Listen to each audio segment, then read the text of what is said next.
chapter is animal classification and the topic is Echinodermata. Today we going to discuss phylum Echinodermata.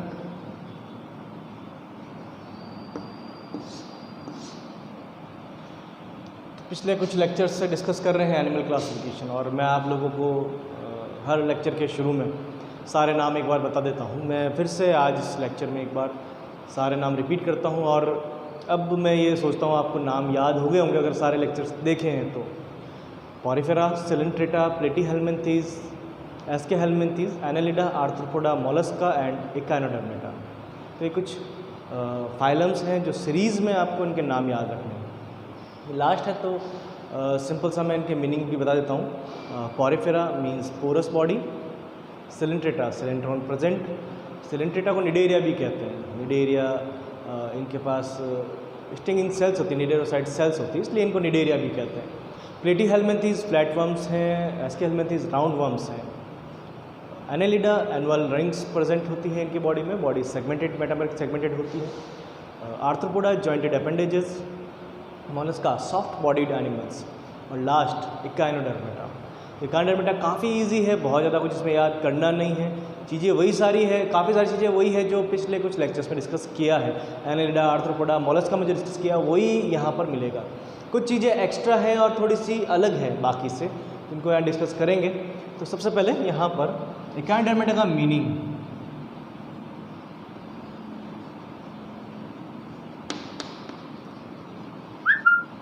Spiny body, dermata, dermata meaning dermis, ये skin के लिए word use किया है। Echinus जो कांटे होते हैं उनके लिए बोला गया है।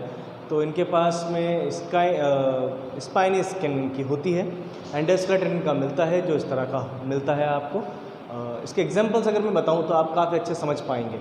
इसके एग्जांपल में स्टारफिश, स्टारफिश एस्टेरिया, जिसको स्टारफिश बोल तो रहे हैं लेकिन एक्चुअल में वो स्टारफिश वो फिश नहीं है, बस उसको बोलते हैं फिश। एक्चुअल में वो एकाइनोडर्मेटा का मेंबर है। जैसे कई सारे एनिमल्स ऐसे हैं जिनको अपन फिश समझते हैं लेकिन एक्चुअल में वो फिश नहीं है।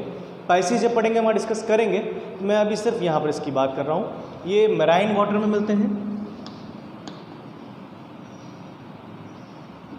मैराइन, और मैं लिख देता हूँ इसको एक्वेटिक।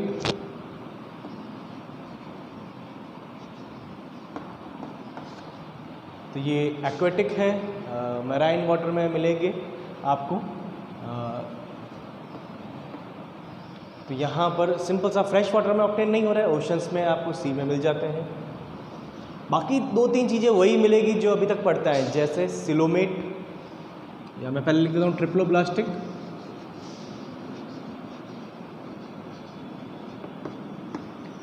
Coelomate, bilateral symmetrical. हाँ, अब यहाँ थोड़ा सा चेंज होगा, एक छोटी सी प्रॉब्लम। बायलैटरल सिमेट्रिकल है ये, ठीक है, बट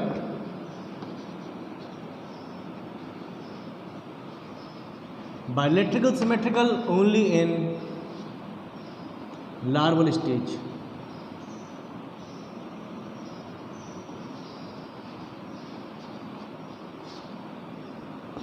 रेडियल सिमेट्रिकल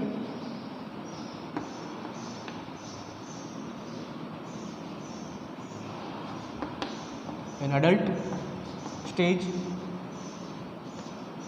तो ऐसा और किसी में नहीं मिलता, इसी में मिल रहा है, ऑब्टेन हो रहा है यहाँ पर कि जो इनकी अडल्ट स्टेज है वो तो रेडियल सिमेट्रिकल है, बट इनकी लार्वल स्टेज बायलैटरल सिमेट्रिकल है।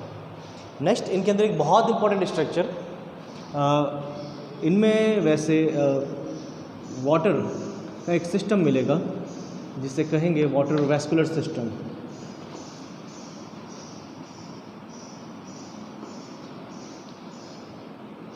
इनमें as such excretory system absent होता है। बॉडी इनकी ऑर्गन सिस्टम लेवल की है, ऑर्गन सिस्टम लेवल का इनका ऑर्गेनाइजेशन है। इनकी बॉडी के अंदर एक्सक्रीटरी सिस्टम एब्सेंट होता है। रेस्पिरेशन, फूड का ट्रांसपोर्टेशन, इंजेशन, वो सब इसी के थ्रू हो रहा है।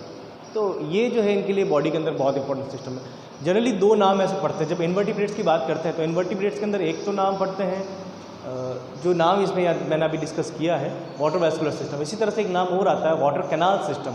एक्चुअली प्रॉब्लम ये है, याद रखने में थोड़ा सा आपको थोड़ा सा एफर्ट रहेगा कि आपको ये देखना पड़ेगा कि वाटर वैस्कुलर सिस्टम कहाँ पर है और वाटर कैनाल सिस्टम कहाँ पर है।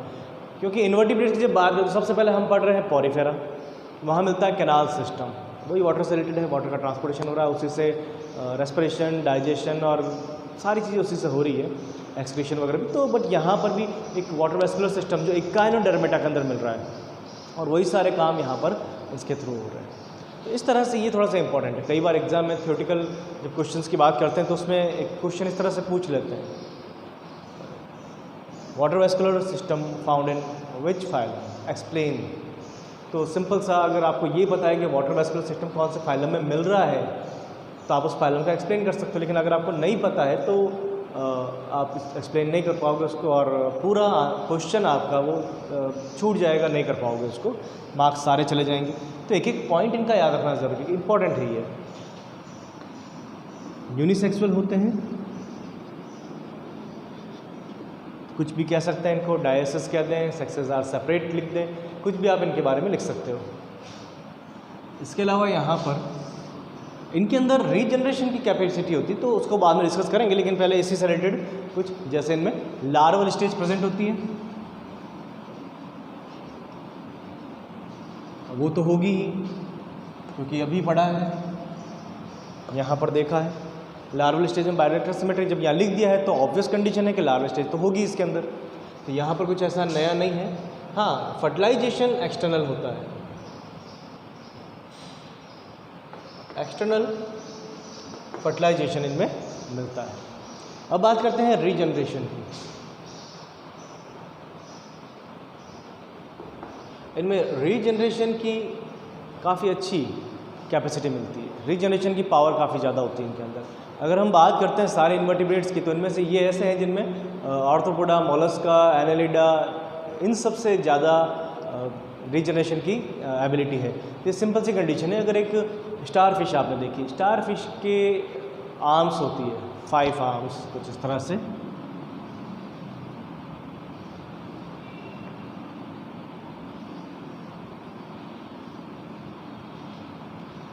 तो यहाँ पर कुछ इस तरह की स्ट्रक्चर होती है। इनको एक साइड इसके 3 आर्म्स होती है, एक साइड 2 आर्म्स होती है, तो इसको ट्राइबियम और बाइबियम कहते हैं। वो काम का नहीं है, एनसीईआरटी में नहीं दे रखा है तो आपको याद रखने की भी ज़रूरत नहीं है उसको।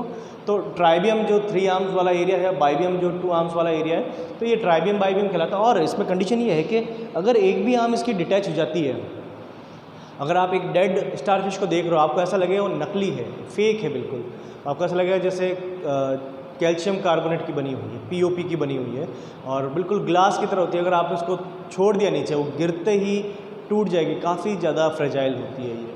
तो यहाँ पर ये कुछ इस तरह की कंडीशन है कि अगर कोई भी प्रीडेटर, जो इस पर प्रीडेटर है, वो इसका प्रीडेशन कर रहा है, उसके एक आर्म को पकड़ लेता है, कैप्चर कर लेता है, तो ये इजीली अपनी आर्म को डिटैच ऐसा नहीं कि ये स्क्रू की तरह कसी हुई है और उसको रिलीज़ कर दिया, रिलीज़ नहीं, बस वो डैमेज हो रही है, वो टूट जाती है। बेनिफिट ये है कि बाकी पूरी लाइफ तो बची, लॉस ये है कि ऑर्गन का लॉस हो जाता है, लेकिन वो ऑर्गन फिर से आ जाता है। हाँ, बाई चांस अगर किसी से डैमेज होकर इसका एक पार्ट, एक आर्म अगर बॉडी से डिटैच हो जाती है तो उससे एक नई स्टारफिश का फॉर्मेशन पॉसिबल है। यहाँ पर ये कुछ कैरेक्टर्स थे जो दे रखे हैं एनसीईआरटी के अंदर, जिनको यहाँ पर डिस्कस किया। इस तरह से आज इस लेक्चर के साथ इन्वर्टिब्रेट कंप्लीट हुआ।